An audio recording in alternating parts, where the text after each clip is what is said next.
All ఈ place ఎక్కడ అనుకుంటున్నారా? మరెక్కడో కాదండి, ఇది మహాత్మా గాంధీ బస్ స్టాప్కి దగ్గరలోనే, అదే అండి మన ఎంజీబీఎస్ బస్ స్టాండ్కి నియర్ బైలోనే ఈ ప్లేస్ అనేది ఉంది. ఈ ఇమ్లిబన్ పార్క్ టోటల్గా 9 ఎకరాస్లో అయితే ఉందండి. ఈ పార్క్ మొత్తం కూడా పచ్చదనంతో కూడిన ప్రశాంతమైన వాతావరణంలో అయితే ఉంటుందండి. ఎటువైపు చూసినా పచ్చని చెట్లతో ఈ పార్క్ అయితే చాలా ఆహ్లాదకరంగా ఈ పార్క్ టైమింగ్ వచ్చేసి ఎర్లీ మార్నింగ్ 5కి అయితే ఓపెన్ చేస్తారండి. అలాగే ఈవినింగ్ 8 to 9 వరకు ఈ పార్క్ అనేది ఓపెన్ అయి ఉంటుంది. ఈ పార్క్ అనేది పెద్దవాళ్ళు వాకింగ్ చేయడానికి, అలాగే చిన్నపిల్లలకి అవుట్డోర్ గేమ్స్కి అయితే చాలా బాగుంటుందండి.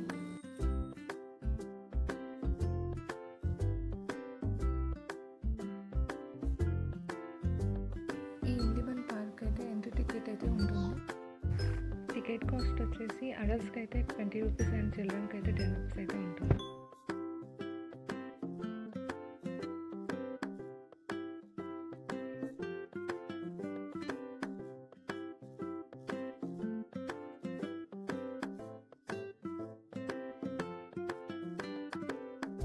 ఇదైతే కిడ్స్ ప్లేయింగ్ ఏరియా అండి.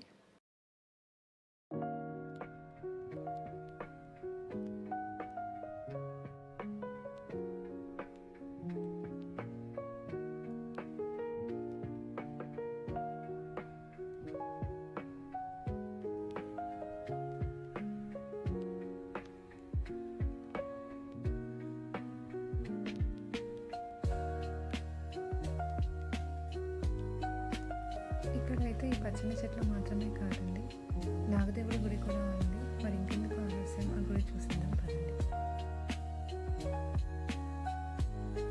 చూస్తున్నారు కదా, నేను చెప్పిన ఆలయం అయితే ఇదేనండి.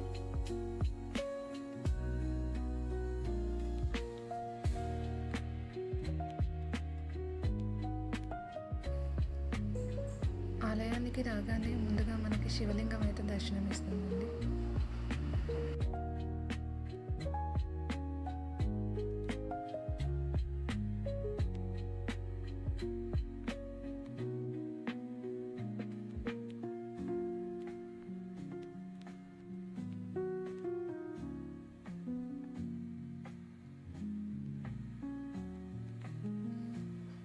అలాగే లోపలికి వెళ్ళగానే ముందుగా రేణుక ఎల్లమ్మ తల్లి విగ్రహం అయితే దర్శనమిస్తుంది.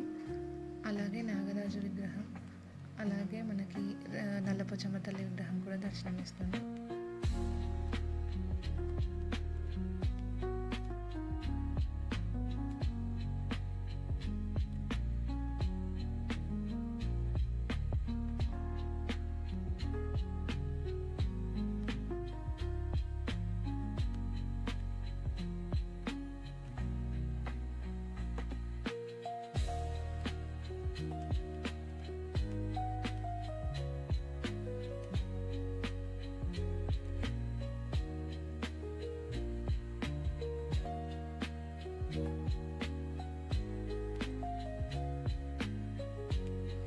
శివుడు అభిషేక ప్రియుడు కదండి, మేమైతే మా పూజా కార్యక్రమాలు అయితే ఫస్ట్ శివుడితో మొదలు పెట్టేశాము.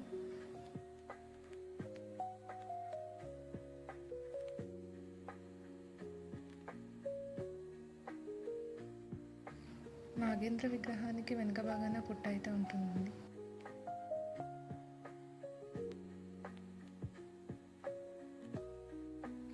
చెప్పుకోవాలంటే ఈ గుడి మాకు చాలా సెంటిమెంట్ అండి.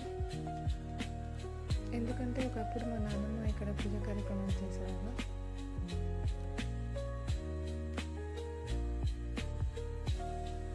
చెప్పాలంటే నా చిన్నతనం నుంచి ఈ టెంపుల్కి వచ్చిపోవడం నాకు అలవాటండి. మేమైతే వచ్చేది పార్క్ కోసం కాదండి, టెంపుల్ కోసం వచ్చేవాళ్ళం. అలాగే ఈ పార్క్ బాగుందని మీకు ఒక చిన్న ఇన్ఫర్మేషన్ ఇద్దామని ఈ వీడియో తీశాను.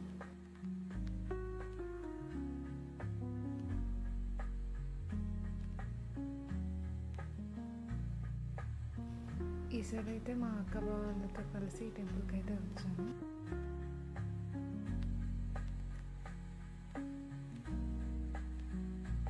అలాగే నా చిట్టి తల్లి కూడా ఈ టెంపుల్కి రావడం ఇదే ఫస్ట్ టైం. ఇలా పూజ కంప్లీట్ అయ్యాక అలా ఫ్యామిలీతో కూర్చొని మనం తినే ప్రసాదం ఎంతో తృప్తినిస్తుందండి.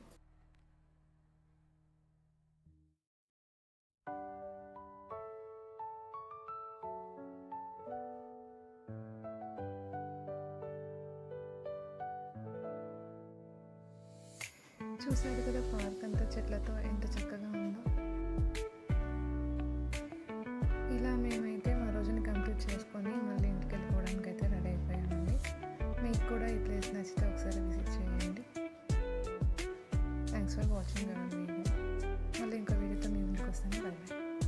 అలాగే లైక్ షేర్ అండ్ సబ్స్క్రైబ్ చేసుకోండి. Thank you.